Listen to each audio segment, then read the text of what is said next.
Okay, in this screencast, I'm going to talk about how to create calculated fields in DreamFactory for a relational database. So calculated fields are basically similar to how you do any type of calculation in a SQL database. Like you might want to get a count of all records and group them in a certain way, or a sum or a min or a max, this kind of thing. Or else you might just want to do some kind of concatenation function on multiple fields. Anything that you can really do in a database, you can pass through that database function from DreamFactory to the database. And the way you do that is you create a synthetic field. We call that actually a virtual field.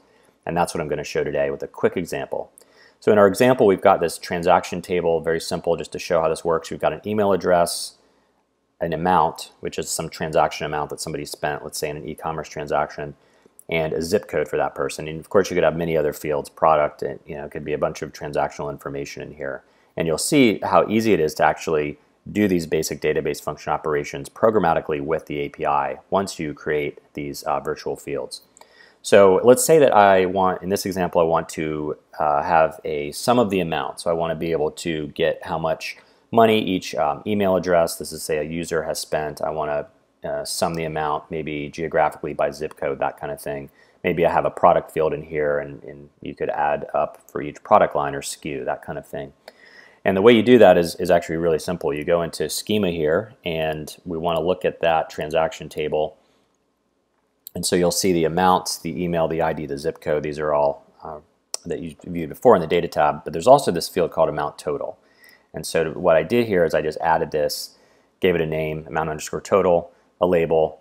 And this is a virtual field, which means you just select virtual. And what this is it's a runtime type of calculation. DreamFactory is essentially passing the database function to the database. The database is actually calculating that value and then returning it to DreamFactory, and DreamFactory then passes it back to your client application.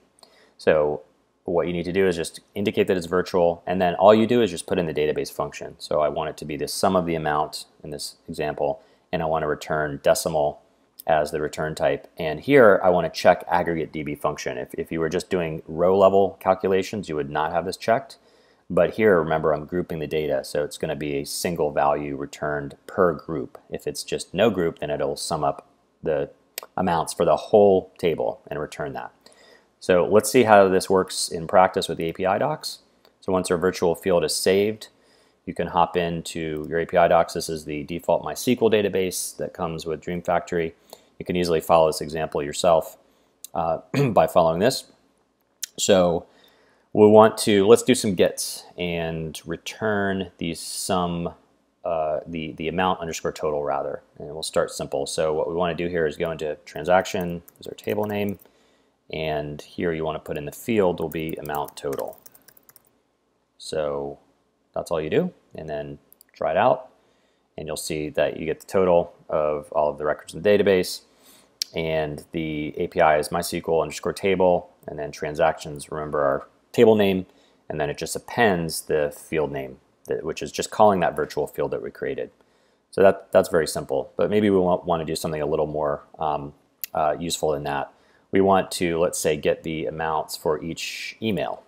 So we want to group the data and want to get the total amount for each distinct email address.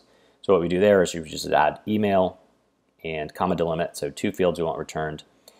And then here we want to actually group the data. So we want to say email will be our grouping mechanism. We can try that out, and it just builds up this API call. So now we want two fields, email and amount total, and then we append this group equals email to our API call, and we'll get back the distinct email addresses and the sum of the total transactions for each email address.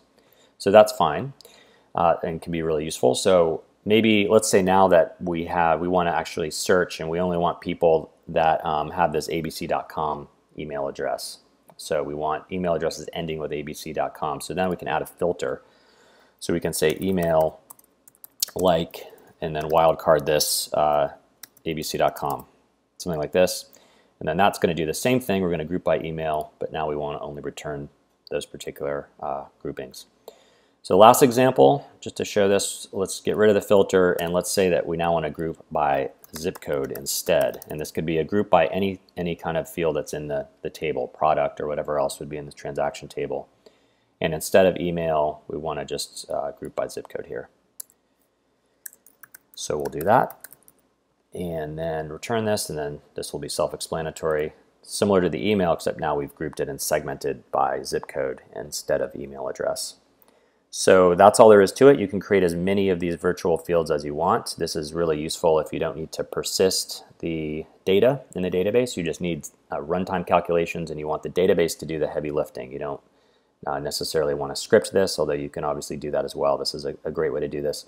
You can also call stored procedures. So if you have very advanced calculations you want to do, you need to loop through a lot of data and do custom logic there. You can call stored procedures from the API, but this is a very lightweight and easy way to do very common operations, including aggregation and record level calculations. So hopefully this is helpful. Check out our other videos on YouTube and check out our website at www.dreamfactory.com. Thanks.